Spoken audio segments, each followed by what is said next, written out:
નમસ્તે મિત્રો, હું છું ડોક્ટર કલ્પેશ, આપની સાથે સામર્થ્ય સ્ટડી સેન્ટરમાંથી મિત્રો આપ સૌને 74માં ગણતંત્ર દિવસ કહો કે પછી પ્રજાસત્તાક દિવસ કહો કે પછી રિપબ્લિક ડે કહો કે પછી 26મી જાન્યુઆરી કહો, આ બધા જ નામોની આપ સૌને હાર્દિક શુભકામનાઓ મિત્રો.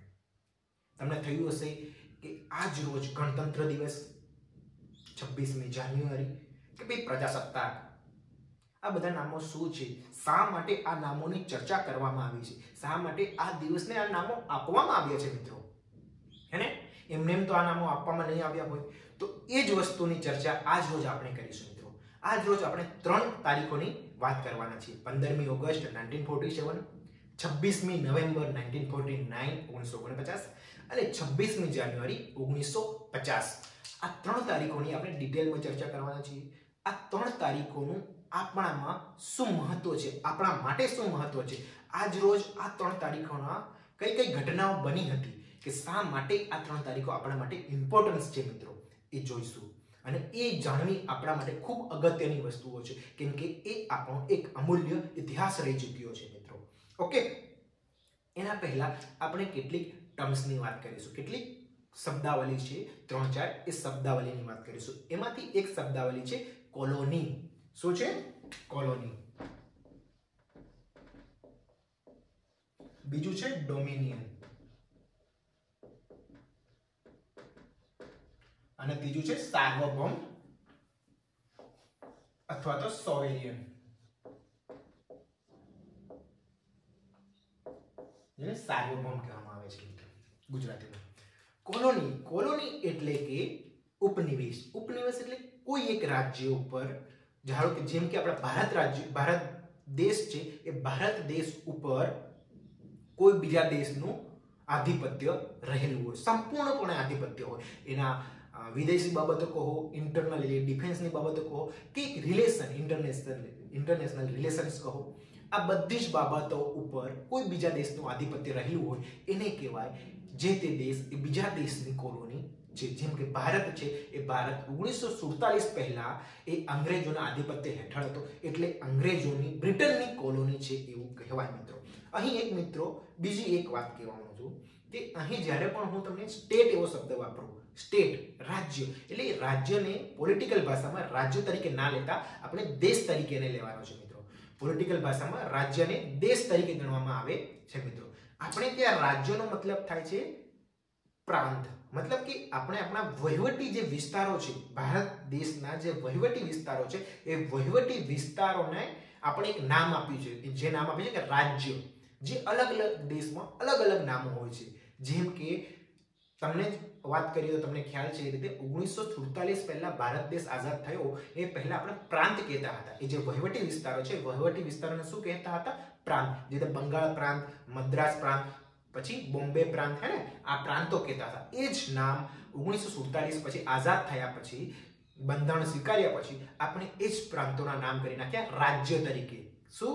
રાજ્યો તરીકે, હે ને? ઓકે, હવે વાત કરીએ અલગ અલગ દેશમાં આ જ અલગ અલગ વિસ્તારો છે. વિસ્તારોને સ્વિટ્ઝરલેન્ડની અંદર કેન્ટોન્સ કહેવામાં આવે છે, પછી આપણે જાપાનની અંદર કહીએ પ્રિફેક્ચર્સ કહેવામાં આવે છે, યુએસએમાં આપણી જેમ જ એને રાજ્ય તરીકે ઓળખવામાં આવે છે મિત્રો. એટલે જ્યારે પણ હું તમને રાજ્ય એવું કહું, ભારત રાજ્ય, એટલે કે એ પોલિટિકલ ભાષામાં દેશને રાજ્ય તરીકે લેવામાં આવે છે મિત્રો. ઓકે, એટલે રાજ્યને આપણે એક રાજ્ય તરીકે ના લેતા એને દેશ તરીકે પોલિટિકલ ભાષામાં લેવાનો છે મિત્રો. ઓકે, એટલે આપણે જ્યારે હેડ ઓફ સ્ટેટ એવું કહું ત્યારે રાજ્યનો વડો મીન્સ દેશનો વડો, આ સમજવાનું છે મિત્રો. ઓકે, આ ધ્યાન રાખજો. વાત કરતા હતા આપણે કોલોની એટલે કોઈ એક દેશ ઉપર બીજા કોઈ દેશનો આધિપત્ય હોય. એ તમને આસાનીથી સમજાઈ ગયું છે. આપણા ભારત દેશ ઉપર, પાકિસ્તાન ઉપર અને અમેરિકા ઉપર બ્રિટનનું આધિપત્ય હતું. એટલે કહીએ આપણે કે ભારત છે, પાકિસ્તાન છે, યુએસએ છે, કેનેડા છે, ઓસ્ટ્રેલિયા છે, આવા બધા દેશો ઉપર બ્રિટનનું આધિપત્ય હતું, એટલે બ્રિટનની કોલોની હતા. સમજાઈ ગયું? બીજી એક વાત છે ડોમિનિયન એટલે કે શું? કે તેમનો બધી જ રીતે સ્વતંત્ર હોય, પરંતુ એમનો હેડ ઓફ ધ સ્ટેટ એટલે કે રાજ્યનો વડો જે હોય છે, રાજ્યનો વડો જે હોય છે, નામ માત્રનો વડો હોય છે. નામ માત્રનો મતલબ કે આપણે આજની તારીખમાં કોઈ એક બિલ પસાર કરીએ તો સંસદમાંથી લોકસભા અને રાજ્યસભાને પાસ થઈ અને આપણા રાજ્યનો વડો આપણે કોણ બનાવેલો છે? રાષ્ટ્રપતિ. એ રાષ્ટ્રપતિ આપણે ચૂંટીને બનાવીએ છીએ, હે ને? તો એની સાઇન વગર કોઈ પણ બિલ એ એક્ટમાં રૂપાંતર પામતું નથી. એ સહી કરે, રાષ્ટ્રપતિ સહી કરે પછી જ આપણે એ એક્ટમાં રૂપાંતર પામે છે, હે ને. એ જ રીતે ડોમિનિયનની અંદર હેડ ઓફ ધ સ્ટેટ જે હોય છે એ બીજા કોઈ દેશનો હોય છે. જે દેશનું ડોમિનિયન હોય એ દેશનો વડો હોય છે. જે તે આજની તારીખમાં પણ કેનેડા છે, ઓસ્ટ્રેલિયા છે, આ બધા દેશો એ બ્રિટનની ડોમિનિયન છે, ડોમિનિયન સ્ટેટ્સ તરીકે ઓળખવામાં આવે છે. આગળ આપણે થોડી વધારે ચર્ચા કરીશું. ડોમિનિયન સ્ટેટ આપણે પણ રહ્યા છીએ 1947 થી જ્યારે આપણે આઝાદ થયા ત્યારે આપણને કયું સ્ટેટસ પ્રાપ્ત થયું હતું? ડોમિનિયન એટલે કે આપણે બધા જ નિર્ણયો લેવા સક્ષમ છીએ, સ્વતંત્ર છીએ, પરંતુ આપણી ઉપરનો વડો જે છે એ નામ માત્રનો વડો જે છે હેડ ઓફ ધ સ્ટેટ એ બ્રિટનનો રહેશે, હે ને. એટલા માટે તમે જોયું હશે કે આપણે આઝાદ થયા પછી ગવર્નર જનરલ જે છે, governor general Lord Mountbatten હતા. ઓકે, આ જોયું હશે તમે.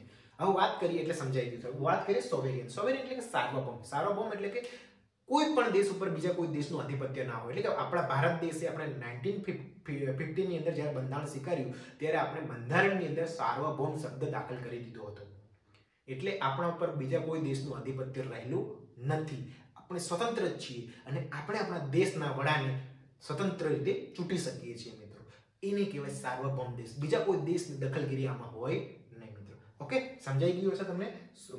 કોલોની, ડોમિનિયન અને પહેલા કોલોની પછી ડોમિનિયન બને, ડોમિનિયન પછી સોવેરિયન બને મિત્રો. ઓકે, ઘણીવાર ડોમિનિયન ના પણ બને, ડાયરેક્ટ સાર્વભૌમ દેશ બની જાય મિત્રો. ઓકે, બીજું એક ટર્મ છે સંરક્ષિત રાજ્ય, પ્રોટેક્ટોરેટ સ્ટેટ. 1975 પહેલા સિક્કિમ જે છે એ સિક્કિમ આપણો ભારત દેશનું પ્રોટેક્ટોરેટ સ્ટેટ એટલે કે સંરક્ષિત રાજ્ય હતું. 1975 પહેલા 1975 માં સિક્કિમ એ આપણા ભારત દેશની સાથે જોડાયું હતું. સંરક્ષિત એટલે કે જે તે દેશની, જે રીતે આપણે ઉદાહરણમાં સિક્કિમ અને ભારતનું લીધું છે, તો સિક્કિમની વિદેશી બાબતો અને ડિફેન્સની બાબતો એ ભારત દેશે એમને જોવાની રહેશે મિત્રો. ઓકે, બાકીની બીજી બધી બાબતો જે છે એ સિક્કિમે જાતે જોવાની રહેશે, પરંતુ ડિફેન્સની બાબત અને વિદેશી બાબતોમાં ભારતે એમને હેલ્પ કરવાની રહેશે. એને કહેવાય એટલે કે આવી અન્ય ઘણી બધી બાબતો છે, 10-12 બાબતો કે જે બાબતોમાં ભારતે એને હેલ્પ કરવાની રહેશે. એટલે કે જે દેશનું સંરક્ષિત રાજ્ય બને છે એ દેશે 10-12 બાબતોનું ધ્યાન રાખવાનું રહેશે. હવે ખબર પડી ગઈ તમને. હવે વાત કરીએ આપણે 3 ડેટની વાત કરી હતી. મેં તમને પહેલા જ કીધું એ પ્રમાણે આપણે 3 ડેટ જોવાના છે. 15મી ઓગસ્ટ, કઈ 15મી ઓગસ્ટ, 26મી નવેમ્બર અને 26મી જાન્યુઆરી. સૌપ્રથમ આપણે જોઈશું 15મી ઓગસ્ટ. કઈ જોઈશું? 15મી ઓગસ્ટ 1947. ઓકે મિત્રો, આ દિવસે આપણને આઝાદી મળી હતી. પરંતુ આઝાદી જરૂરથી મળી હતી, પરંતુ આઝાદી આપણે એમને નહોતી મળી. એના માટે એક બ્રિટનની સંસદમાં એક એક્ટ પસાર થયો હતો, Indian independence act. Indian independence act 1947. આપણા દેશ ઉપર આપણે કોલોની હતા તો આપણા માટેના કાયદાઓ કોણ ઘડે? આપણા ઉપર જેનું આધિપત્ય હોય એ જ ઘડે. એટલે એ ટાઈમ પર બ્રિટનની સંસદમાં કાયદાઓ ઘડવામાં આવતા હતા. જુલાઈમાં આ કાયદો ઘડાયો હતો. ક્યારે ઘડાયો હતો? જુલાઈમાં આ કાયદો ઘડાયો હતો, ઇન્ડિયન ઇન્ડિપેન્ડન્સ એક્ટ 1947. આ કાયદામાં લખવામાં આવ્યું હતું કે 15મી ઓગસ્ટ 1947 ના રોજ ભારત દેશને આઝાદ કરવામાં આવશે, સ્વતંત્ર કરવામાં આવશે અને ભારત દેશને 2 ડોમિનિયન સ્ટેટ્સ તરીકે અલગ પાડવામાં આવશે. કયા કયા 2 ડોમિનિયન સ્ટેટ્સ? ખાસ શબ્દોનું ધ્યાન રાખજો. મેં અહીં કહ્યું છે ડોમિનિયન સ્ટેટ્સ. કયા? ડોમિનિયન સ્ટેટ્સ તરીકે આપણને આઝાદી મળી હતી. સાર્વભૌમ તરીકે આઝાદી મળી નહોતી. અને ડોમિનિયન સ્ટેટ્સ એટલે કે આપણા ઉપર હેડ ઓફ ધ સ્ટેટ જે છે એ બીજા કોઈ દેશનો રહે. સમજાઈ ગયું? અને અહીં એવું કહેવામાં આવ્યું કે ભારત અને પાકિસ્તાન જે છે એ 2 ડોમિનિયન તરીકે અલગ પડ્યા અને હવે કોઈ એક સ્ટેજમાંથી બીજા કોઈ સ્ટેજમાં જવું હોય, એ સ્થાનાંતરની જે પ્રક્રિયા છે એ પ્રક્રિયામાં થોડો સમય લાગે. એટલા માટે આપણને હેલ્પફુલ થઈ શકે એટલા માટે બીજો એક ભલામણ આ કાયદાની અંદર એક જોગવાઈ એવી હતી કે ગવર્નર જનરલનું એક પદ નાખવામાં આવ્યું. એ ગવર્નર જનરલ જે છે, કહેવામાં આવ્યું કે ભારત અને પાકિસ્તાન જો ચાહે તો બંને માટે કોઈ એક ગવર્નર જનરલ રાખવામાં આવે અથવા તો બંને ચાહે તો અલગ અલગ ગવર્નર જનરલ રાખી શકે છે મિત્રો. એટલા માટે જ તો 1947 પછી આઝાદ થયા પછી લોર્ડ માઉન્ટ બેટન આપણા ગવર્નર જનરલ બને છે સૌપ્રથમ. 1 વર્ષ સુધી એ ગવર્નર જનરલ આપણા રહે છે 1947 થી 1948 સુધી મિત્રો. અને 1948 પછી આપણા ભારતના ગવર્નર જે હોય છે ગવર્નર જનરલ બને છે સી રાજગોપાલાચારી, ચક્રવર્તી રાજગોપાલાચારી. ઓકે, એની વાત ચર્ચા પછી કરીએ. આપણે વાત કરતા હતા આપણે ઇન્ડિપેન્ડન્ટ સ્ટેટ્સની. ઇન્ડિપેન્ડન્સ એક્ટની વાત કરતા હતા. આ કાયદાની અંદર પહેલી જોગવાઈ તો મેં કીધું એ પ્રમાણે આઝાદી, 2 ડોમિનિયન સ્ટેટ્સની વાત કરી હતી. 2 ડોમિનિયન સ્ટેટ્સ માટે ગવર્નર જનરલની વાત કરી હતી 3. અને ચોથી વસ્તુ એ કહેવામાં આવી હતી કે બંધારણ સભા, આપણી બંધારણ સભા 1946 થી બનવાની ચાલુ થઈ ગઈ, બંધારણ બનાવવા માટે કાર્ય કરતી થઈ ગઈ હતી. એની આપણે આના પછી ચર્ચા કરીએ. એ બંધારણ સભાને સંપૂર્ણ છૂટ આપવામાં આવી કે એ ચાહે એવો કાયદો ઘડી શકે છે, એ ચાહે એવા બંધારણ બનાવી શકે છે. એ ચાહે તો જે અત્યારનો ઇન્ડિપેન્ડન્સ એક્ટ 1947 છે એને રદબાતલ કરવો હોય તે રદબાતલ પણ કરી શકે છે મિત્રો. સંપૂર્ણપણે કોઈ જ બંધન કરતા રાખવામાં આવ્યું નહોતું. એને બંધારણ સભાને એટલી છૂટ આપવામાં હતી કે ચાહે એવું બંધારણ બનાવી શકે છે મિત્રો. ઓકે, બીજી વસ્તુ એ હતી કે આપણે આઝાદ થઈ ગયા 1947 ની અંદર, પરંતુ આપણે ભારત દેશ તો ચલાવવો ને, બ્રિટિશ શાસન સમાપ્ત થઈ ચૂક્યું હતું, તો આપણે ભારત દેશને ચલાવવો કઈ રીતે? બંધારણ તો હજુ બનાવવાનું કામ ચાલુ હતું, બંધારણ સંપૂર્ણપણે બન્યું નહોતું, હે ને? તો આપણે ભારત દેશ ચલાવવો કઈ રીતે? તો આ એક્ટની અંદર 1947 એક્ટની અંદર એવી જોગવાઈ કરવામાં આવી કે આપણે ગવર્મેન્ટ ઓફ ઇન્ડિયા એક્ટ 1935 નો જે ગવર્મેન્ટ ઓફ ઇન્ડિયા એક્ટ બનાવવામાં આવ્યો હતો, ભારત અધિનિયમ, એ અંતર્ગત આપણે જ્યાં સુધી બંધારણ બની ના જાય ત્યાં સુધી આ એક્ટ પ્રમાણે ભારતમાં શાસન કરવાનું રહેશે. ઓકે, હવે 1935 નો આ એક્ટ જે છે એ કેટલો મહત્વપૂર્ણ છે એ આપણે જોઈ શકો છો કે આપણું બંધારણ જ્યારે બન્યું ને તેની અંદર 395 અનુચ્છેદો હતા. એ 395 અનુચ્છેદોમાંથી 200 જેવા અનુચ્છેદો, લગભગ 200 જેવા અનુચ્છેદો જે છે, આર્ટિકલ્સ જે છે, એ આર્ટિકલ્સ આપણે 1935 ના એક્ટમાંથી લીધા છે. એટલે તમે સમજી શકો છો કે 1935 નો એક્ટ જે છે એ આપણા માટે કેટલો મહત્વનો છે કે જેમાંથી આપણે આપણું બંધારણનો 200 અનુચ્છેદો લીધા છે. ઓકે, વાત થઈ ગઈ. હવે તમને આપણે આઝાદ થઈ ચૂક્યા છીએ 1947 ના રોજ, 15મી ઓગસ્ટ 1947 ના રોજ આપણે આઝાદ થઈ ચૂક્યા છીએ. હવે વાત કરીએ આગળ બંધારણ સભાની. એટલે સૌથી પહેલી આ ડેટ તમને ક્લિયર થઈ ગઈ, 15મી ઓગસ્ટ 1947 આ ક્લિયર થઈ ગઈ. હવે વાત આગળ વધીએ છીએ આપણે 26મી નવેમ્બર તરફ. કઈ તરફ? 26મી નવેમ્બર 1949 ના રોજ. ઓકે, હવે કેબિનેટ મિશન આવે છે 1947 ની અંદર, જેની અંદર પેથિક લોરેન્સ, એલેક્ઝાન્ડર અને ક્રિપ્સ આ 3 સભ્યો હોય છે. કેબિનેટ મિશન આવે છે 1946 ની 1946 ની અંદર. ઓકે મિત્રો, આ કેબિનેટ મિશન થી આપણને બંધારણ સભા બનાવવા માટેની મંજૂરી મળી જાય છે. એટલે કે આપણે બંધારણ સભા હવેથી આપણે બનાવી શકીએ છીએ, જેની આપણે ઘણા સમયથી ડિમાન્ડ કરતા આવ્યા હતા. એની મંજૂરી આપણે મળી ગઈ હતી. બંધારણ સભા માટેની જોગવાઈ થઈ ચૂકી હતી અને હવે બંધારણ સભા બની ગઈ હતી મિત્રો. એના માટે ચૂંટણી થઈ. ચૂંટણી થયા પછી આપણે બંધારણ સભા મળી. બંધારણ સભાની પહેલી બેઠક જે છે એ 9 ડિસેમ્બર 1946 ના રોજ મળી હતી મિત્રો. એટલે કહી શકો કે બંધારણ સભા એનું કાર્ય કરવાની શરૂઆત જે છે એ 9 ડિસેમ્બર 1946 ના રોજ કરી ચૂકી હતી. હવે ખાસ અહીં સમજવાની એ વસ્તુ છે કે તમે સમજજો, હું અહીં ડેટ લખું છું, એક 9 ડિસેમ્બર 1946 જેના રોજ આપણે બંધારણ સભા બનાવવાનું કાર્ય કરી ચૂક્યા હતા. ઓકે મિત્રો, હવે 1947 એટલે કે 1 વર્ષ પછી આપણે ભારત દેશ આઝાદ થાય છે. ભારત દેશ જ્યાં સુધી આપણે બ્રિટિશ શાસન અધિનિયમ એના હેઠળ હતો, આધિપત્ય હેઠળ હતો, ત્યારે આપણે આપણાની અંદર કેન્દ્રીય ધારાકીય પરિષદો આવેલી હતી અને કારોબારી પરિષદો આવેલી હતી જે બ્રિટિશ શાસન અંતર્ગત કામ કરતી હતી. હવે જેવું આપણે ભારત દેશ આઝાદ થયા એવી આ કારોબારી પરિષદ અને કેન્દ્રીય ધારાકીય પરિષદ જે છે એ નાબૂદ થઈ ગઈ. જે આપણા માટે કાયદાઓ બનાવતી હતી, હે ને, એ નાબૂદ થઈ ગઈ. એ સંસદ તરીકે કામ કરતી હતી, સિમ્પલ ભાષામાં કહીએ તો. 1947 ની અંદર આઝાદ થયા તો સંસદ પણ નાબૂદ થઈ ગઈ, કેમ કે આપણે આઝાદ થઈ ચૂક્યા હતા.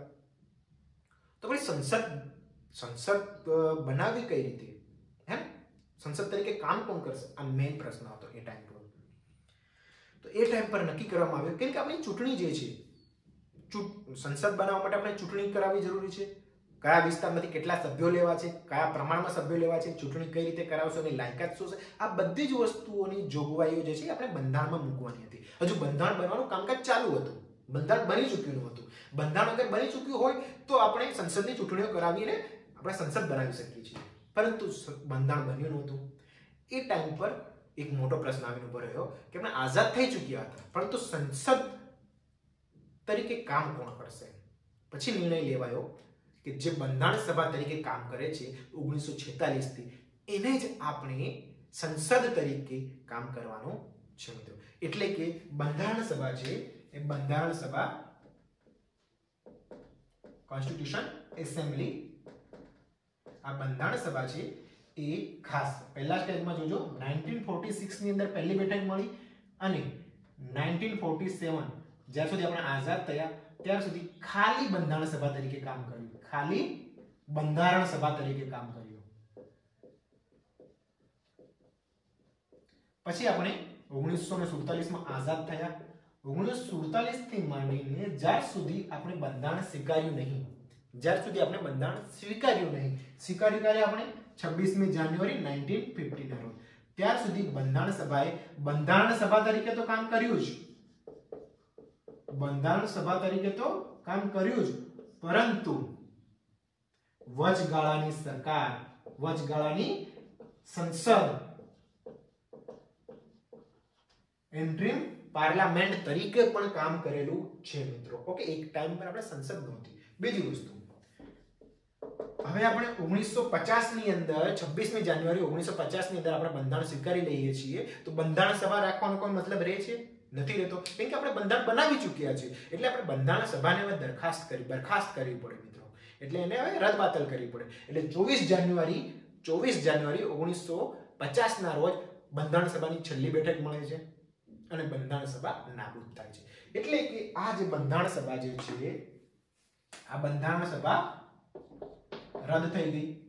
હવે આપણે હવે એક વિચાર કરો કે આપણું બંધારણ અમલમાં આવી ગયું, તો તરત ને તરત બંધારણ તો અમલમાં આવી ગયું, પરંતુ આપણે એક દિવસ કે તરત ને તરત ચૂંટણીઓ કરાવી દઈએ એ પોસિબલ તો હતું નહીં એ ટાઈમે, હે ને?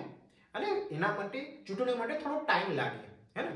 આપણે પહેલી વાર ચૂંટણી કરવા જઈ રહ્યા હતા એટલે થોડો ટાઈમ લાગે. આપણે આપણી ચૂંટણીઓ જે છે, ઇલેક્શન્સ જે છે, એ ઇલેક્શન 1952 માં થયા. ક્યારે થયા? 1952 માં. ઓકે, તો 1950 થી માંડીને 1952 માં 1950 થી 1952 સુધી આ બંધારણ સભા હતી. બંધારણ સભા તરીકે તો નાબૂદ થઈ ચૂકી હતી, પરંતુ ઓનલી અને ઓનલી ખાલી વચગાળાની સંસદ તરીકે કામ કરતી હતી. આ બંધારણ સભા છે, બંધારણ સભા તરીકે તો નાબૂદ થઈ ચૂકી હતી, પરંતુ આ બંધારણ સભા એ વચગાળાની સંસદ તરીકે કામ કરતી હતી. એટલે તમે સમજી શકો છો કે બંધારણ સભા છે, બંધારણ સભાએ એ ટાઈમ પર કેટલા મોટા મોટા નિર્ણયો લીધા હશે મિત્રો. ઓકે, સમજાઈ ગયું? હવે આપણું બંધારણ જે છે, આપણું બંધારણ જે છે એ બંધારણ 60 જેવા, આપણું બંધારણ કે 60 જેવા દેશોનું બંધારણ વાંચ્યા પછી આપણું બંધારણ બન્યું છે મિત્રો. આપણું બંધારણ જે છે, બંધારણ 60 જેવા દેશોનું વાંચ્યા પછી આપણું બંધારણ બન્યું છે. આ બંધારણ સભાના અધ્યક્ષ હતા, તમને બધાને જ ખબર છે, ડોક્ટર B.R. આંબેડકર સાહેબ, અને એમના સલાહકાર હતા B.N. રાવ, સર બેનિગલ રાવ.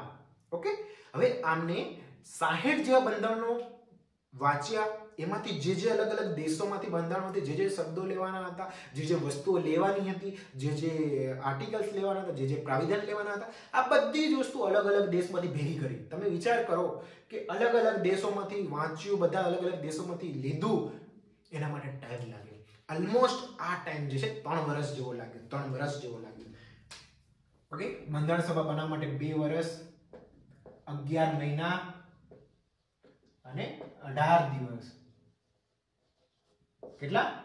2 વર્ષ 11 મહિના અને 18 દિવસ જેટલો ટાઈમ લાગ્યો. અને એના માટે 11 જેવા સત્રો બંધારણ સભાના મળ્યા. કેના સત્રો?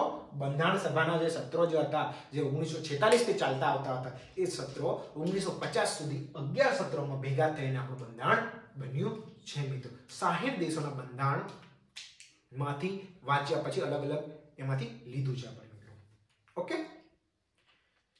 હા, વાત કરીએ બંધારણ બનીને રેડી થઈ ચૂક્યું હતું 26મી નવેમ્બરના રોજ, હે ને? મેં તમને પહેલા જ કીધું કે આપણે ડેટ વાત કરીએ તો 26 નવેમ્બર. બંધારણ બની ગયું, રેડી થઈ ગયું 26 નવેમ્બરના રોજ, હે ને? તો 26 નવેમ્બરના રોજ ના સ્વીકારતા આપણે 26 જાન્યુઆરી જ કેમ સ્વીકાર્યું? એના માટે આપણે એમની હિસ્ટ્રી તરફ આગળ જઈએ તો આપણને ખ્યાલ આવશે કે 26મી નવેમ્બરના રોજ ના સ્વીકારતા આપણે 26મી જાન્યુઆરી 2 મહિના લેટ કેમ સ્વીકાર્યું મિત્રો.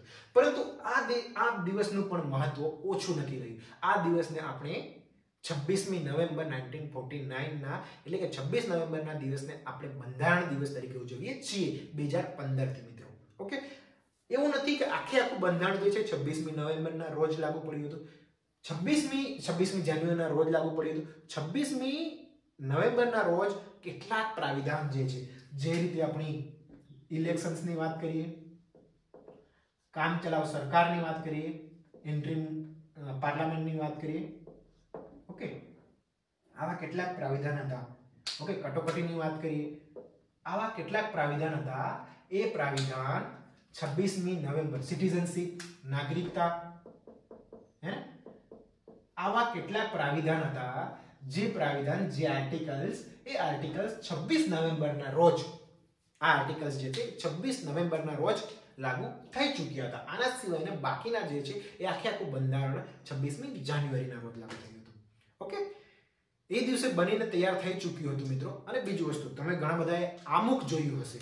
આમુખની અંદર પણ આ જ તારીખ આપવામાં આવી છે. આમુખ એટલે કે we the people of India having solemnly resolved to constitute India into, એટલે કે અમે ભારતના લોકો ભારતની સાર્વભૌમ, સમાજવાદી, બિનનિરપેક્ષ, લોકતાંત્રિક અને પ્રજાસત્તાક તરીકે સ્થાપવાનો. હવે તમે આની અંદર આ શબ્દોમાં ધ્યાન આપ્યું હોય તો સૌથી પહેલો શબ્દ આવ્યો હતો સોવેરિયન, એટલે કે સાર્વભૌમ. મેં પહેલા જ વાત કરી હતી એમ આપણે 1947 થી 1950 ની વચ્ચે સાર્વભૌમ ડોમિનિયન તરીકે રહ્યા હતા. 1950 માં આપણે જ્યારે બંધારણ સ્વીકાર્યું, આપણે બંધારણની અંદર શબ્દ ઉમેર્યું સાર્વભૌમ, એટલે આપણે થઈ ગયા સાર્વભૌમ રાજ્ય. સમજાઈ ગયું તમને? એટલા માટે હવે 1950 ની અંદર આપણે ડોમિનિયન ના રહેતા આપણા બંધારણના આમુખની અંદર આપણે ઉમેર્યું સાર્વભૌમ નામનો શબ્દ.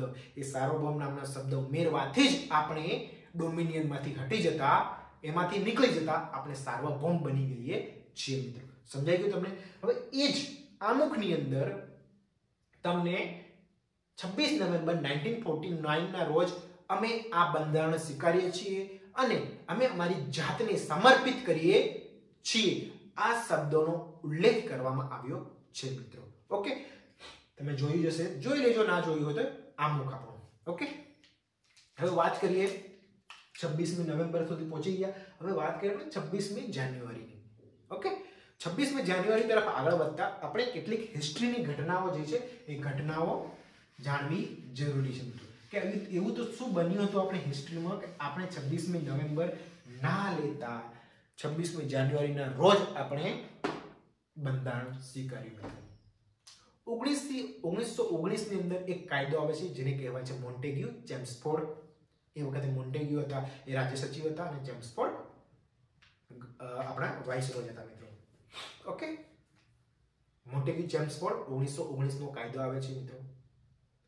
એક કાયદાની અંદર એકાદ બે પ્રાવધાન એવા હોય છે કે જે દ્વિમુખી શાસન પદ્ધતિ, એક દ્વિમુખી શાસન પદ્ધતિ એમાં ઉલ્લેખ કરવામાં આવ્યો હતો. તો દ્વિમુખી શાસન પદ્ધતિ એટલે મિત્રો કે આપણે જે હાલમાં જોઈએ છીએ ને રાજ્ય સૂચિ, કેન્દ્રીયવર્તી સૂચિ, સ્તંભવર્તી સૂચિના વિષયો, આવા જ વિષયો જે હોય છે, એટલે કે આપણો જે પોલીસ વિષય છે, ખેતી વિષય છે, પછી આપણો ફોરેસ્ટ વિષય છે, આ બધા વિષયો અલગ અલગ યાદીમાં મૂકેલા હોય છે. એવી જ યાદી એ ટાઈમ પર બે હતી, પ્રાંત યાદી અને કેન્દ્ર યાદી, એટલે કે પ્રોવિઝનલ લિસ્ટ અને સેન્ટ્રલ લિસ્ટ. હવે પ્રોવિઝનલ લિસ્ટ હતું, સેન્ટ્રલ લિસ્ટ અને 1990 મોન્ટેગ્યુ ચેમ્સફોર્ડ નો એક્ટ, એની અંદર પ્રોવિઝનલ પ્રાંત લિસ્ટ અને સેન્ટ્રલ લિસ્ટ. હવે સેન્ટ્રલ લિસ્ટ ની અંદર તો જે કેન્દ્ર બનાવવાના કાયદાઓ હતા એ જ જરૂરી હતા, પણ પ્રાંતની અંદર જે પ્રાંતોની સરકાર હતી એ પ્રાંતોની સરકાર એમાં ઇન્ટરફિયર કરી શકતી હતી મિત્રો. ઓકે, એ ટાઈમ પર આપણી આ જે કેન્દ્રીય ધારાકીય પરિષદ છે કે ભાઈ પ્રાંતીય ધારા પરિષદ છે, એ પ્રાંતીય ધારા પરિષદમાં આપણા ઘણા બધા, જેમ કે આપણે ચિત્તરંજન દાસ કહીએ કે પછી મોતીલાલ નહેરુ કહીએ કે પછી આપણે વિઠ્ઠલભાઈ પટેલ કહીએ, આ બધા ઘણા બધા ભારતીયો જે છે, ભારતીયો આ એમની ધારાકીય પરિષદોમાં ચૂંટાવા પામ્યા હતા, એમનો ભાગ બનવા લાગ્યા હતા. એટલે કે એ લોકો પાર્લામેન્ટનો ભાગ બની ગયા હતા. પાર્લામેન્ટનો ભાગ બની જાય તો એમને ત્યાં પોતાના વિચારો રજૂ કરવાને સ્વાતંત્ર્ય મળી જાય. એટલે કે એમને પ્રશ્ન પૂછવાની સ્વાતંત્ર્ય મળી જાય મિત્રો, એ પ્રશ્ન પૂછી શકે જે તે. હવે એ ટાઈમ પર થતું એવું હતું કે કાયદાઓ જે છે એ બજેટ છે, કાયદા છે, એ એમની કારોબારી પરિષદ, જે રાજ્ય સચિવ કહો કે વાઇસરોય કહો, ઓકે, રાજ્ય સચિવ ઉપર રહેલા છે, એની નીચે વાઇસરોય આવે છે. વાઇસરોયને હેલ્પ કરવા માટે કે કારોબારી પરિષદ આવેલું છે. એ કારોબારી પરિષદ જ આ કાયદાઓ ઘડતી હોય છે, બજેટ ઘડતી હોય છે. ઓકે, એ જે સેન્ટ્રલમાં રહેલી હોય છે. ઓકે, હવે એમને પ્રશ્ન પૂછવાની સત્તા જે હતી, એ પ્રશ્ન પૂછવાની સત્તા પ્રાંતોને આપવામાં આવી હતી. પરંતુ અહીં કરવામાં એવું આવે છે કે અહીં એક આરક્ષિત વિષયો કરવામાં આવે છે અને મૂવેબલ વિષયો લાવવામાં આવે છે. મતલબ આરક્ષિત વિષયો એટલે કે આ એવા વિષયો કે જે વિષયો ઉપર તમે કારોબારી પરિષદને પ્રશ્નો ના પૂછી શકો, તમે તમારા ઓપિનિયન છે એ આપી ના શકો, અથવા તો પ્રશ્નો પૂછો તો તમે એ કારોબારી પરિષદ જે છે એ જવાબ આપવા માટે બંધાયેલી નથી મિત્રો. ઓકે, આ જે છે પોલિટીનો ભાગ છે મિત્રો. પણ જસ્ટ આવા બધા અનેક વિષયો હતા કે જે ઉલ્લેખો હતા, જે જોગવાઈઓ હતી, એ જોગવાઈનો વિરોધ ભારતે કર્યો હતો કે ભાઈ તમે અમારે ત્યાં શાસન કરો છો તો અમારા સારા માટે શાસન કરો છો, તો તમે શા માટે અમારી વસ્તુઓ જે છે, અમારા પ્રોબ્લેમ છે એને સમજતા નથી. આના માટે બહુ ખાસો વિરોધ થયો.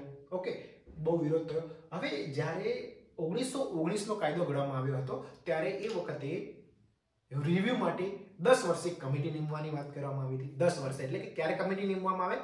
1929 ની અંદર. 10 વર્ષ એટલે 1919 ની અંદર કાયદો આવ્યો હતો, 1929 ની અંદર કમિટી નીમવાની વાત હતી. પરંતુ ભારતની અંદર એટલો મોટા પાયે એનો વિરોધ થયો કે 2 વર્ષ પહેલા જ આ કમિટીનું નિર્માણ કરવામાં આવ્યું હતું. 1927 ની અંદર, ખાસ સમજો, 1927 ની અંદર આ કમિટીનું નિર્માણ કરવામાં આવ્યું હતું. એ કમિટીનું નામ હતું મિત્રો સ્ટેટ્યુટરી કમિશન.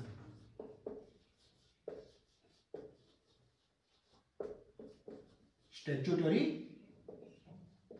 કમિશન. સ્ટેચ્યુટ એટલે કાયદો, કાયદા પંચ મોકલવાનો. આના જે હેડ હતા એ હતા સર જોન સાયમન.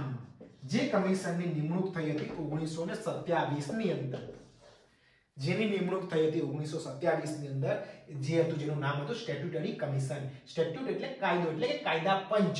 ઓકે, એના અધ્યક્ષ જે હતા એ સર જોન સાયમન્સ હતા. જે આ કમિશન બન્યું ક્યાં હતું? બ્રિટનની સંસદમાં બન્યું હતું. બ્રિટનની સંસદમાં 1927 ની અંદર કમિશન બન્યું હતું અને ફેબ્રુઆરી 1928 ની અંદર આ કમિશન બોમ્બે આવે છે મિત્રો. ક્યાં આવે છે? બોમ્બે આવે છે 1928 ની અંદર. હવે આ જે કમિશન છે, કમિશનની અંદરના સભ્યો હતા 6. આ 6 સભ્યો હતા એ બિન ભારતીય હતા, એટલે કે અંગ્રેજો હતા, અને એક પણ ભારતીય હતા નહીં. આને મૂળ કામ શું કરવામાં આવ્યું હતું? ભારતમાં જવાબદારવાળી સરકાર બનાવવાનું. જવાબદેહીવાળી સરકાર બનાવવાનો આનો ઉદ્દેશ્ય હતો. આ કમિશનનો ઉદ્દેશ્ય શું હતો? જવાબદારવાળી સરકાર બનાવવાનો, જવાબદેહીવાળી સરકાર બનાવવાનો. હવે તમે ખુદ સમજો, ભારત દેશ માટે જવાબદારવાળી સરકાર બનાવવાનો કમિશન મોકલવામાં આવે છે અને એક પણ ભારતીયનો સમાવેશ ના કરવામાં આવે. બહારના લોકો છે, એ બહારના લોકો ભારતની પરિસ્થિતિને શું જાણતા હશે? ભારતના પ્રોબ્લેમ્સને શું જાણતા હશે? ભારતના જે લોકો છે એ લોકોમાં શું શું જરૂરિયાત છે એમને શું જાણતા હશે? એમની ડિમાન્ડ શું છે એ શું જાણતા હશે? તો એ જાણે નહીં તો પછી એ પ્રમાણે એ સરકાર જવાબદારીવાળી સરકાર બનાવી શકે નહીં, હે ને? આવા અનેક કારણોને લીધે સાયમન કમિશનનો એટલે કે સ્ટેટ્યુટરી કમિશનનો વિરોધ કરવામાં આવે છે. તમે ઘણા બધા જોયું હશે પોસ્ટર્સ, હે ને, હિસ્ટ્રીના. Simon go, Simon go, go Simon go. આના વિરોધમાં જ આપણા એક નેતા લાલા લજપત રાયનું મૃત્યુ થઈ જાય છે મિત્રો. ઓકે, સમજો 1928 ની અંદર આ લાલા લજપત રાયનું મૃત્યુ થઈ જાય છે. આ વિરોધ એટલો મોટા પાયે થાય છે કે એ વખતના જે ભારતના જે રાજ્ય સચિવ હતા જેનું નામ હતું લોર્ડ બર્કિનહેડ. શું નામ હતું? લોર્ડ બર્કિનહેડ. હવે એમને લાગી જાય છે એમનો ઈગો હર્ટ થાય છે કે તમે બધા મેં જે તમારું કમિશન મોકલ્યું હતું, તમારા માટે જવાબદારીવાળી સરકાર નિમવા માટેનું કમિશન હતું, એ કમિશનનો તમે વિરોધ કરો છો, હે ને? તમારામાં એટલી બધી આવડત નથી કે તમે જાતે તો તમારું બંધારણ બનાવી નહીં શકો, હે ને? મેં તમારા હેલ્પ માટે આ વસ્તુ મોકલી, તમે જ એમનો વિરોધ કરો છો. એમનો ઈગો હર્ટ થઈ જાય છે. લોર્ડ બર્કિનહેડનો એ વખતના રાજ્ય સચિવ હતા. એ ભારતીયોને પડકાર આપે છે 1928 ની અંદર. ક્યારે પડકાર આપે છે સમજો મિત્રો. 1928 ની અંદર લોર્ડ બર્કિનહેડ, ઓકે, ભારતીયોને પડકાર આપે છે કે તમારામાં તાકાત હોય તો તમે બધા જ પક્ષોને સમાવીને બધા એક્સેપ્ટ કરી શકે, સર્વસંમતિથી બધા જ પક્ષો એને સંમતિ આપે એવું બંધારણ તમે રજૂ કરો, તમારામાં તાકાત હોય તો. આવા શબ્દો બર્કિનહેડે વાપર્યા હતા. હવે આ વાતનું મોતીલાલ નહેરુ છે, એવા અનેક નેતાઓ જે છે એ અનેક નેતાઓ પોતાના દિલ પર લઈ લે છે. એમનું થઈ જાય ફરીથી ઈગો હર્ટ. પેલી બાજુ બર્કિનહેડનો ઈગો હર્ટ હતો, તો એમણે કહી દીધું તમારામાં તાકાત હોય તો તમે ખુદ બંધારણ બનાવીને બતાવી શકો છો અમને, હે ને? આ બાજુ એવું કહેવાથી આપણા ભારતીયોનો ઈગો હર્ટ થઈ જાય છે. એ લોકો કલકત્તા ખાતે દરેક પક્ષોની એક બેઠક બોલાવવામાં આવે છે.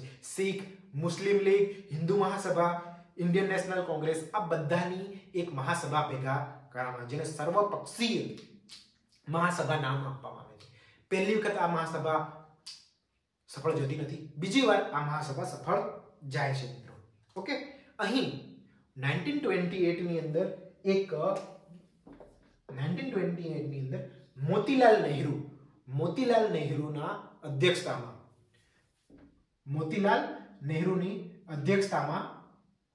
નહેરુ રિપોર્ટ તૈયાર કરવામાં આવે છે.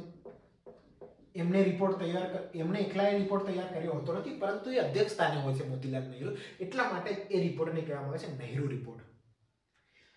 સમજો ખાસ કે આ રિપોર્ટ જે છે ઇન્ડિયન નેશનલ કોંગ્રેસે બનાવ્યો છે. જેની સ્થાપના 1885 ની અંદર ઈઓ હુમ દ્વારા કરવામાં આવ્યું છે.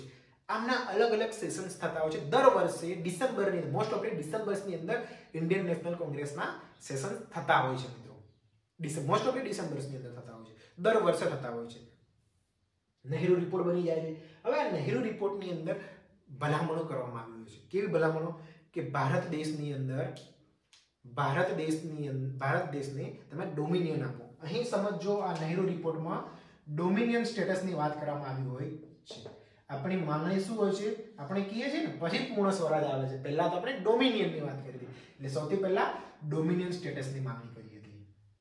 હવે સમજો, ઇન્ડિયન નેશનલ કોંગ્રેસની અંદર જ કેટલાક યુવા નેતાઓ હતા, એ ટાઈમના યુવા નેતા, જેવા કે સુભાષચંદ્ર બોઝ, આજના એ વખતના જે યુવા નેતાઓ હતા એ જવાહરલાલ નહેરુ, આ બધા ગરમ ખૂન હતા. એમને કહેવું એવું હતું કે આપણે એમની પાસેથી માંગવી જ છે આઝાદી, તો શા માટે આપણે ડોમિનિયન માંગી રહ્યા છીએ? પૂર્ણ સ્વરાજ કેમ નથી માંગતા આપણે? હે, આ વસ્તુ જ કીધું એમને કે પૂર્ણ સ્વરાજની ડિમાન્ડ આપણે કેમ નથી કરતા, શા માટે આપણે ડોમિનિયન સ્ટેટસની વાત કરી રહ્યા છીએ? સમજી ગયા? એટલા માટે આ બંને ભેગા થઈ, સુભાષચંદ્ર બોઝ અને જવાહરલાલ નહેરુ. એ વખતે બંનેના જે વિચારો હતા બહુ જ સારા એવા મળતા જોડતા હતા. એ પાછળ જતા એમનામાં મતભેદો ઉભા થયા, એ પાછળની અલગ વાત છે, પરંતુ સ્ટાર્ટિંગમાં એમના જે વિચારો હતા એ બહુ જ સંમેલિત થતા હતા, વિચારો એકબીજાને મળતા હતા. એમને એક ઇન્ડિયન ઇન્ડિપેન્ડન્સ લીગ ની સ્થાપના કરી. ઇન્ડિયન ઇન્ડિપેન્ડન્સ લીગ કોને કોને? બોઝ, સુભાષચંદ્ર બોઝ અને જવાહરલાલ નહેરુએ. આ બંને ભેગા થઈને ઇન્ડિયન ઇન્ડિપેન્ડન્સ લીગની સ્થાપના કરી. આખિરમાં સમય જતા એક સર્વસંમતિ થઈ જાય છે કે આપણે વાંધો નહીં, આપણે ડોમિનિયન સ્ટેટસની માંગણી કરીએ. તો નહેરુ રિપોર્ટમાં સૌથી પહેલું તેમણે ડોમિનિયન સ્ટેટસની માંગણી કરી. બીજું વસ્તુ એ કહેવાયું કે 1 વર્ષની અંદર જો તમે આ અમારી માંગણીઓ સ્વીકારી નહીં લો તો અમે પૂર્ણ સ્વરાજની માંગણી કરીશું. શું કહેવામાં આવ્યું? પૂર્ણ સ્વરાજની માંગણી કરીશું 1 વર્ષની અંદર જો તમે આ સ્વીકારી નહીં લો માંગણીઓ તો. 1 વર્ષ એટલે શું થાય? 1928 ની અંદર આ રિપોર્ટ બને છે, 1929 ની અંદર 1929 ની અંદર. હવે બીજી વસ્તુ એ છે કે આ નહેરુ રિપોર્ટ ખરો ને, આ નહેરુ રિપોર્ટનો વિરોધ ખરો ને એ મુસ્લિમ લીગે પણ કર્યો હતો, હિન્દુ મહાસભા હતી, હિન્દુ મહાસભાએ પણ એનો વિરોધ કર્યો હતો. કેટલાક શીખ નેતાઓ હતા, એ શીખ નેતાઓએ પણ આ નહેરુ રિપોર્ટનો વિરોધ કર્યો હતો મિત્રો. ઓકે, સમય જતો રહે છે, 1 વર્ષ વીતી જાય છે, 1929 થઈ જાય છે. જે ટાઈમના વાઇસરોય હતા બર્કિનહેમ એ સિરિયસ લેતા નથી. એમને થાય છે કે આ લોકો નવા તકડા કર્યા કરે છે, કર્યા કરે, શું થઈ જવાનું છે એમનાથી, આપણે કોઈ એ સિરિયસ નથી લેતા નથી. 1929 ની અંદર લાહોરનું સેશન ભરાય છે. ખાસ ઇમ્પોર્ટન્ટ વસ્તુ છે, સમજજો. હવે 1929 ની અંદર લાહોર ખાતે ઇન્ડિયન નેશનલ કોંગ્રેસનું સેશન ભરાય છે. મેં તમને પહેલા જ કીધું એ પ્રમાણે ઇન્ડિયન નેશનલ કોંગ્રેસના સેશન જે છે મોસ્ટ ઓફ ડિસેમ્બરમાં ભરાતા હતા. એટલે ડિસેમ્બરમાં 1929 ની અંદર સેશન ભરાય છે લાહોર ખાતે. 1 વર્ષ થઈ ચૂક્યું હતું. આ લોકો ફરીથી ભેગા થયા. એમને કહ્યું કે આપણે જે અલ્ટિમેટમ આપ્યું હતું 1 વર્ષનું પૂરું થઈ ચૂક્યું છે. હવે આપણે ડોમિનિયન સ્ટેટસની માંગણી નહીં કરીએ, હવે આપણે પૂર્ણ સ્વરાજની માંગણી કરીશું. અને બીજી વસ્તુ, આ સેશન જે લાહોરનું અધિવેશન ભરાયું હતું એ અધિવેશનની અંદર અધ્યક્ષ હતા કોણ? જવાહરલાલ નહેરુ, જેને ગાંધીજીનું પૂરું સમર્થન હતું પૂર્ણ સ્વરાજ માટે.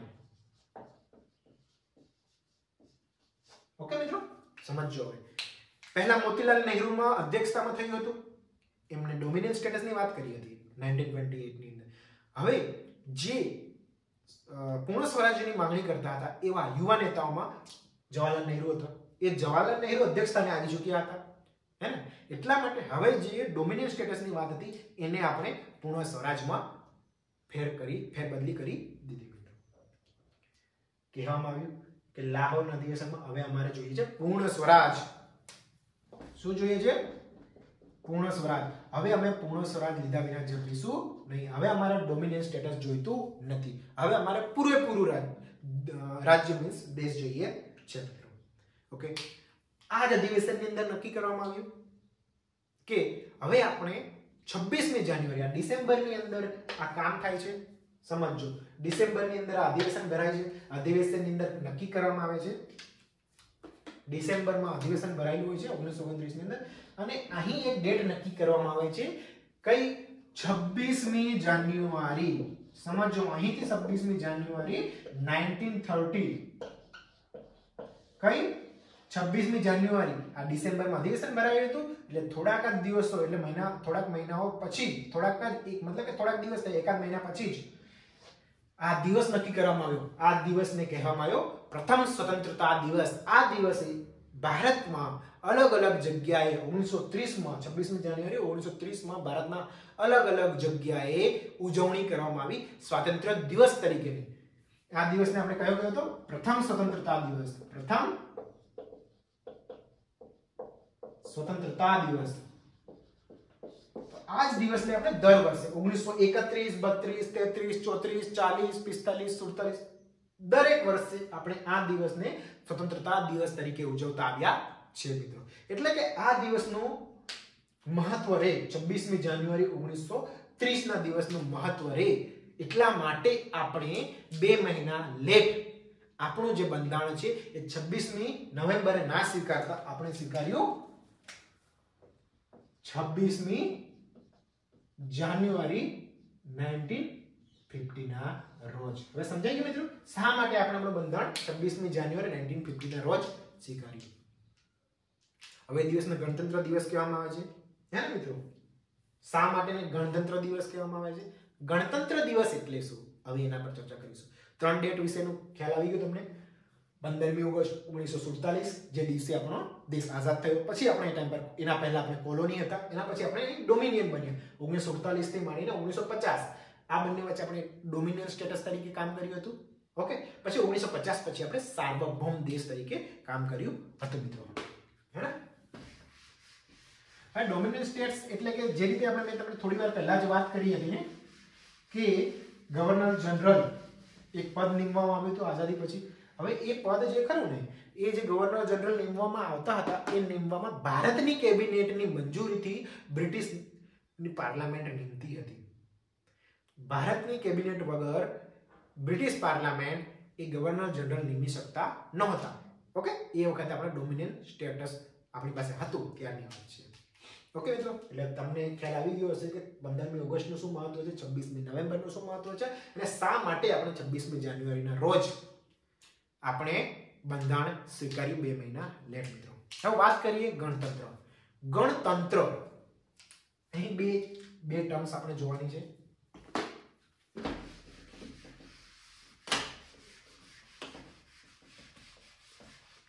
એક જોવાનું છે રાજતંત્ર.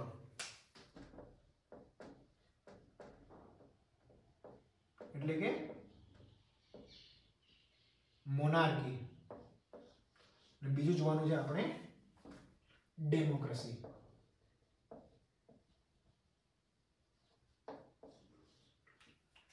ઓકે, અહીંથી જ આપણે રિપબ્લિકનો કોન્સેપ્ટ આવે છે મિત્રો. હવે તમે સમજો રાજતંત્ર. રાજતંત્રમાં એક એબ્સોલ્યુટ રાજતંત્ર એટલે ખાલી રાજતંત્ર, ખાલી રાજાનું શાસન, એને કહેવામાં આવે છે એબ્સોલ્યુટ મોનાર્કી. શું કહેવામાં આવે છે? એબ્સોલ્યુટ મોનાર્કી. એટલે કે અહીં ખાલી રાજાનું જ શાસન રહેલું છે. ગૃહમંત્રી કહો તોય પોતે જ, સંરક્ષણ મંત્રી કહો તોય પોતે જ, વિદેશ મંત્રી કહો તો પણ પોતે જ. અહીં રાજા જ જે હોય છે એ બધું જ હોય છે. એની કોઈ કેબિનેટ વગેરે કઈ હોતી નથી. રાજા જ બધું પોતાનું શાસન કરતો હોય છે. એને કહેવામાં આવે છે એબ્સોલ્યુટ મોનાર્કી. જે રીતે આપણો ઇતિહાસ તમે વાંચ્યો હશે તો ઇતિહાસમાં જે પ્રમાણના રાજાઓનું શાસન હતું એ પ્રમાણે જ રાજાઓનું શાસન કહેવામાં આવે છે એબ્સોલ્યુટ મોનાર્કીમાં. આજના તારીખમાં પણ ઘણા એવા દેશો છે. Saudi Arab. કયા દેશો છે? સાઉદી અરબ, પછી થોડાક અંશે કહી શકીએ તો આપણે નોર્થ કોરિયા. ઓકે, આવા ઘણા દેશો છે કે જે આપણા અત્યારે પણ ઓનલી અને ઓનલી મોનાર્કીમાં આવે છે મિત્રો. ખાલી મોનાર્કી, એબ્સોલ્યુટ મોનાર્કી. હવે એના પછી આગળ વધીએ તો મિક્સ્ડ. કયા? મિક્સ્ડ મોનાર્કી.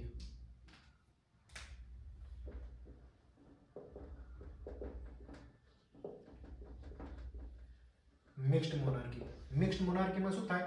થોડું ઘણું રાજતંત્ર હોય અને થોડી ઘણી ડેમોક્રેસી હોય. એટલે કે હેડ ઓફ ધ સ્ટેટ જે હોય છે એ તો રાજા જ રહેવાનો છે, પરંતુ એની એક કેબિનેટ હશે. શું હશે? કેબિનેટ. આ કેબિનેટ જે છે એક કેબિનેટ અલગ અલગ, જે રીતે ગૃહમંત્રી હશે, વિદેશ મંત્રી હશે, સંરક્ષણ મંત્રી હશે, એ રીતે. ઓકે, એટલે જેમ અહીં બધું જ ગૃહમંત્રી, વિદેશ મંત્રી બધું જ રાજા હતો એ ના હોતા, કેબિનેટ એમની એક અલગ કેબિનેટ હશે. જે રીતે આપણે વિદ્વાનો જોયા હતા ને, અષ્ટપ્રધાનો હોય છે, હે ને? આપણા ઇતિહાસમાં અષ્ટપ્રધાનો જોયા હતા ને અકબરના સમયમાં. એ જ રીતે રાજા તો અહીં હોય જ છે, પરંતુ એના મદદ માટે એક કેબિનેટ હોય છે મિત્રો. જે આજની તારીખમાં પણ જોર્ડન છે, ઓમાન છે, મસ્કત છે. ઓકે મિત્રો, હા, આ બધું આપણે જે હોય છે એ મિક્સ્ડ મોનાર્કીના છે મિત્રો. ઓકે, હા. હવે વાત કરીએ આપણે ડેમોક્રેસીની. ડેમોક્રેસીમાં આપણે જે હોય છે એક મોનાર્કી ડેમોક્રેસી. સમજજો મિત્રો.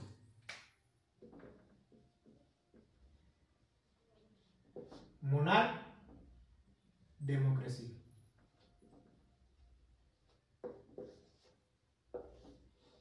એટલે કે અહીં ડેમોક્રેસી એટલે લોકતંત્ર,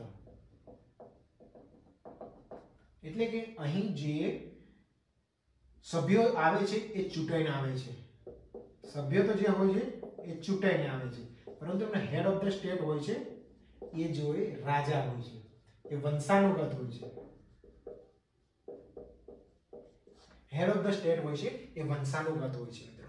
જે રીતે આજની તારીખમાં તમે સૌથી બેસ્ટ ઉદાહરણ હોય તો એ કઈ છે યુકે, યુકે સૌથી પહેલા જ વાત કરીએ ઓસ્ટ્રેલિયા, કેનેડા, સ્કેન્ડિનેવિયન કન્ટ્રીઝની વાત કરીએ તો સ્વીડન, ઓકે, પછી ઓસ્ટ્રેલિયા, કેનેડા એ થઈ ગયું, સ્વીડન થઈ ગયું, સ્કેન્ડિનેવિયન કન્ટ્રીઝ થઈ ગઈ, ફિનલેન્ડ સિવાયની બધી જ કન્ટ્રી કરીને એ તમારે આવે છે મોનાર્કી ડેમોક્રેસીની અંદર, જેની અંદર હેડ ઓફ સ્ટેટ હોય છે વંશાનુગત રહેતા હોય છે, વંશાનુગત હોય છે, એની નીચેના જે હોય છે એ બધા ચૂંટાઈને જરૂરથી આવતા હોય છે, એ બધા ઇલેક્શન દ્વારા આવતા હોય છે, પરંતુ હેડ ઓફ ધ સ્ટેટ હોય છે એ વંશાનુગત રીતે આગળ વધતા હોય છે। હવે ઓનલી અને ઓનલી રિપબ્લિક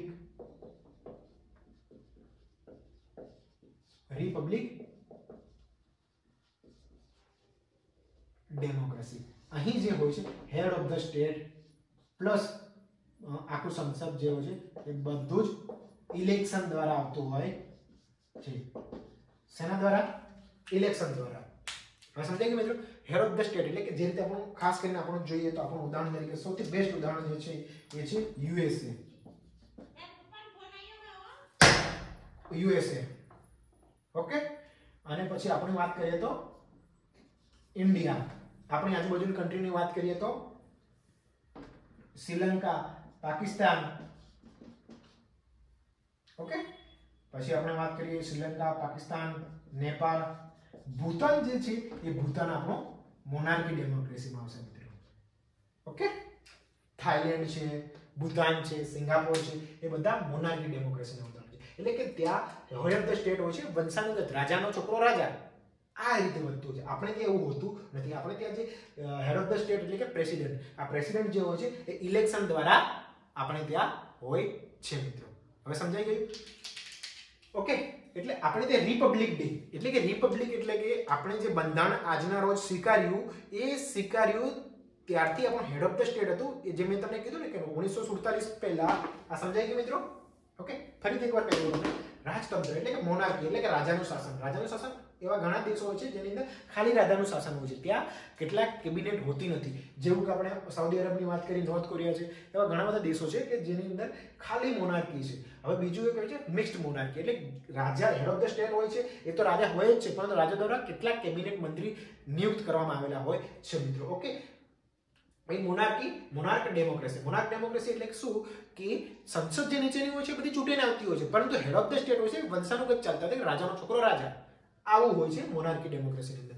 જ્યારે ડેમોક્રેસી ઓનલી રિપબ્લિક ડેમોક્રેસી એટલે કે લોકતાંત્રિક પ્રજાસત્તાક, આ દેશોમાં કેવું હોય છે હેડ ઓફ ધ સ્ટેટ એ પણ ચૂંટાઈને આવે, સંસદના સભ્યો છે એ પણ ચૂંટાઈને આવે, જે બાકીની જે ઓફિસો છે, ગવર્મેન્ટ ઓફિસો છે, એ ઓફિસોમાં પણ દરેક વર્ગોનો સમાવેશ થતો હોય, કોઈ એક વર્ગો માટે કોઈ એક વંશની રીતે એ ઓફિસ એ પદ હોય નહીં મિત્રો, ઓકે, સમજાઈ ગયું?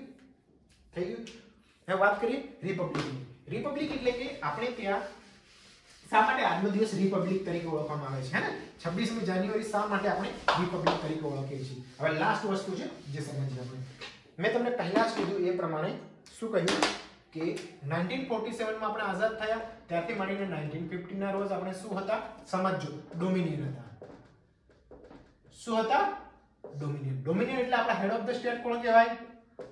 બ્રિટનની રાણી અથવા તો રાજા કહેવાય કે ન કહેવાય હેડ ઓફ ધ સ્ટેટ એ વખતે? કેમ કે આપણે ડોમિનિયન કોના હતા? બ્રિટનના ડોમિનિયન હતા, તો બ્રિટનનો રાજા કે રાણી જે હોય એ આપણા હેડ ઓફ ધ સ્ટેટ બને કે ન બને? હે ને? એટલા માટે આપણે શેમાં આવી હતા? મોનાર્ક ડેમોક્રેસીની અંદર। હવે આપણે 1950 ના રોજ એટલે કે 26 જાન્યુઆરી 1950 ના રોજ આપણે આપણા બંધારણમાં શબ્દ નાખ્યો કયો? સાર્વભૌમ। બીજી વસ્તુ, આપણે આપણું બંધારણ સ્વીકાર્યું, એ બંધારણની અંદર આપણે શું કર્યું? પ્રેસિડેન્ટનું એક પદ નાખવામાં આવ્યું, head of the state head of the સ્ટેટનું પદ રદ કરી દીધું, એની જગ્યાએ પ્રેસિડેન્ટનું પદ લાવવામાં આવ્યું. હેડ ઓફ ધ સ્ટેટનું પદ રદ થઈ ગયું તો આપણે જે વંશાનુગત આગળ વધતા હતા એ બંધ થઈ ગયા અને પ્રેસિડેન્ટના પદ માટે આપણે ઇલેક્શન કરવાની વાત કરવામાં આવી. એટલે આપણા દરેક પદો જે છે એ દરેક પદો લોકતાંત્રિક રીતે ભરવા લાગ્યા.